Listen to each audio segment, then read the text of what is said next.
ከቤቴ ወጥቼ በዚህ ጋር ያለፍኩኝ ነበርና በማልፈበት ሰዓት መንገዱ ኮምፕሊትሊ ሸትዳውን ሆኗል እና ከርቀት የፖሊስ መኪና ይታያል።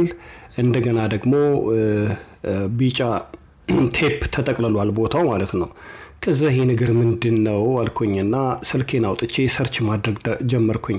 ምክንያቱም መንገዶች ሲዘጉ አንድ ነገር አለ ማለት ነው ብዬ ሰርች ሳረግ እዛ ጋር አክሲደንት አለ። በጣም ትልቅ አክሲደንት ነው። ሰው ሁሉ የሞተ ሰው ሁሉ እንዳለ ነው ኒውስ ላይ የወጣው ማለት ነው።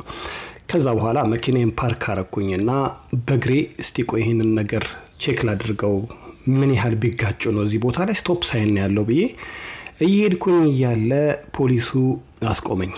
ማለፍ አትችልም ብሎ ትህትናውን ግን ተመልከቱልኝ። የፖሊሱን ትህትና እኛ ጋር ቢሆን ብዬ ሳልኩት ያለኝንና የመለስኩለትን ተመልከቱ። እዚህ ጋር ፖሊሱ ጋር እየደረስኩኝ ነው።